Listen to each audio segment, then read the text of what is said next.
ମୁଁ ଭାବିଥିଲି କି ଗାଡ଼ିରେ ଏକା ମୋ ବାନ୍ତି ପେସେଣ୍ଟ ଥିବି କିନ୍ତୁ ନାଇଁ ମୋ ସହିତ ଆଉ ମୋ ଯା ଆଉ ମୋ ପୁତୁରା ବି ବାନ୍ତି ପେସେଣ୍ଟ ହେଇଯାଇଛନ୍ତି। ଲୋକମାନେ ପେସେଣ୍ଟକୁ ମେଡିକାଲ ନେଇକିନା ଯାଆନ୍ତି, ଆମେ ଆଙ୍କୁ ବୁଲେଇବା ପାଇଁ ନେଇକିନା ଯାଉଛୁ। ମେଡିସିନଠୁ ବି ବହୁତ ଅସରଦାର ମୋ ଜଗାଙ୍କ ଦର୍ଶନ।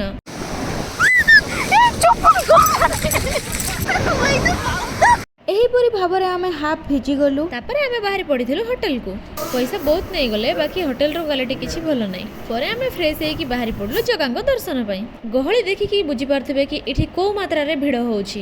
ବାହାରଠୁ ବି ଆସୁଛନ୍ତି ଲୋକମାନେ, ଓଡ଼ିଶାରୁ ବି ଅଛନ୍ତି, ବହୁତ ମାତ୍ରାରେ ଗହଳି ହେଉଛି। ବହୁତ ସବୁ ମାତ୍ରାରେ କ୍ରିଏଟର ଯାକ ଭିଡ଼ିଓ ବନାଉଥିଲେ କି ଆସ ନାହିଁ, ପାଣି ବହୁତ ଫୁଲ ହେଇଯାଇଛି, ଭର୍ତ୍ତି ହେଇଯାଇଛି। ସେ ସବୁ ଦେଖିକି ଆମ ମନ ପୁରା ଭାଙ୍ଗି ଯାଇଥିଲା, କିନ୍ତୁ ଆମେ ସେ ସମୟରୁ ବାହାରି ପଡ଼ିଥିଲୁ, ଅଧା ରାସ୍ତାରେ ଥିଲୁ। କିନ୍ତୁ ଜଗାଙ୍କ ଆଶୀର୍ବାଦରେ ସବୁ ଜଲ୍ଦି ଜଲ୍ଦି ଠିକ୍ ହେଇଗଲା। ଯେହେତୁ ଶ୍ରୀମନ୍ଦିରରେ ମୋବାଇଲ ଏଲାଉ ନାହିଁ, ତ ମୋବାଇଲ ସବୁ ରଖିକି ଆମେ ପଳେଇଥିଲୁ ଜଗାଙ୍କ ଦର୍ଶନ ପାଇଁ।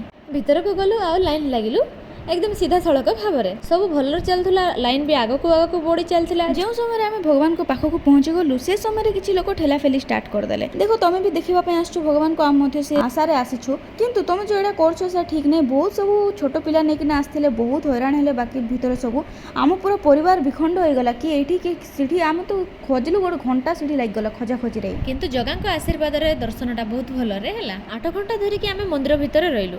ଆଉ ମାନେ ଏତେ ଶାନ୍ତି ଲାଗିଲା ଯେ 8 ଘଣ୍ଟା କେମିତି କଟିଗଲା ସେଇଟା ବି ଆମକୁ ଜଣାପଡ଼ିଲା ନାହିଁ। ମନ୍ଦିରରୁ ଯେଉଁ ସମୟରେ ବାହାରିଲୁ ଦେଖୁଛୁ ଯେ ଆମର ଫ୍ୟାମିଲିରୁ 2 ଜଣର ଚପଲ ଚୋରି ହେଇଯାଇଛି। ଆମେ ଖୋଜାଖୋଜି ବହୁତ କଲୁ, ବାକି ମିଳିଲା ନାହିଁ। ତ ଆମେ କ୍ଲିୟର ହେଇଗଲୁ କି ନା ଏଇଟା ଚୋରି ହେଇଯାଇଛି। ଆଣ୍ଡ ସେ ଚପଲ ମୋର ଟିକେ ବେଶୀ ପ୍ରିୟ ଥିଲା, ତ ତା ପାଇଁ ଟିକେ ଦୁଃଖ ଲାଗିଲା। ଲୋକମାନେ କୁହନ୍ତି ଚପଲ ଚୋରି ହେଲେ ଭଲ, କ'ଣ ଭଲ ଆପଣମାନେ କମେଣ୍ଟ କରି ଜରୁର କହିବେ। ଏବେ ଆମେ ଯାଉଛୁ ଗାଇସ୍ ଚପଲ ଦୋକାନରେ।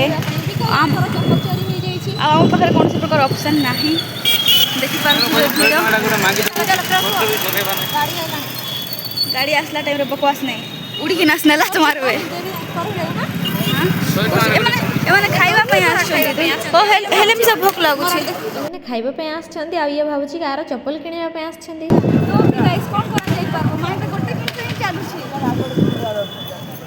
ऑब्वियसली यस भोक ମଧ୍ୟ ଲାଗୁଛି। ବା ପ୍ରେମୀ ଯୋଡ଼ା ଦର୍ଦ हुआ देखकर। ଆପଣ କିଛି କହିବା ପାଇଁ ଚାହୁଁଛନ୍ତି ମୋ ସ୍ୱତନ୍ତ୍ର ବ୍ଲଗରେ? ପରେ ଏଠି ସମସ୍ତଙ୍କୁ ଦହିବରା ଦିଆହେଲା। ଆଉ ଖାଇସାରିକି ଆମେ ପଳେଇଥିଲୁ ଚପଲ କିଣିବା ପାଇଁ ଦୋକାନକୁ। ଚପଲ କିଣିକି ଟିକେ କିଛି କିଣାକିଣି କରିନେବା ବୋଲିକି ସପିଂ କରିବା ପାଇଁ ଆମେ ପଳେଇଥିଲୁ କୋଲକାତା ବଜାର। ସେଠୁ ଆମେ ରିଟର୍ନ ହେଲା ବେଳକୁ ଦେଖୁଛୁ ଯେ ଯେଉଁ ମାନେ କିଛି କ୍ରିଏଟର ଯେଉଁ ଭିଡ଼ିଓ ବନେଇକି ଦେଇଥିଲେ, ତ ସେଇ ହିସାବରେ ପାଣି କିଛି ଅଂଶରେ ରହିଯାଇଛି। ଏବେ ବି କିଛିଟା ଏରିଆରେ ପାଣି ଆଣ୍ଠୁଏ ଲେଖାଏଁ ଅଛି, ଆଉ କିଛି ଏରିଆରେ ଶୁଖିଯାଇଛି। ଆମର ଏତେ ବଡ଼ ସୌଭାଗ୍ୟ ଅଛି, ଆମେ ଶ୍ରୀମନ୍ଦିରର ଧ୍ୱଜା ଚେଞ୍ଜ ହେବାଟା ବି ଦେଖିନେଲୁ, ଆଳତୀ ହେବା ବି ଦେଖିନେଲୁ। ମାନେ ବହୁତ ମନଟା ଖୁସି ହେଲା। ଯାହା ହଉ ଜଗା ଆମ ପାଇଁ ଏତିକି ଟିକେ ଦର୍ଶନ ଦେଲେ ଆମକୁ। ସନ୍ଧ୍ୟା ଆଳତୀ ଦେଖିକି ପଳେଇ ଆସିଲୁ ଆମେ ପୁରୀ ବିଚ୍କୁ। ଆଉ ସେଠାରେ ଦେଖନ୍ତୁ ଆଙ୍କେ ସବୁ ଅଟୋରେ ସୱାରି କରୁଛନ୍ତି, ଆଉ ଆମେ ବି ଏ ସାଇଡ଼୍ ଗଲୁ ଆଉ ଝାଲମୁଢ଼ି ଖାଇକି ସମୁଦ୍ର କୂଳର ମଜା ନେଲୁ। ଯାଇକି ଡିନର କରିନେଲୁ। ଭ୍ଲଗ୍ଟି ଯଦି ଭଲ ଲାଗିଥିବ ଲାଇକ୍ କମେଣ୍ଟ ସେୟାର କରନ୍ତୁ। ରହିଲି, ଜୟ ଜଗନ୍ନାଥ।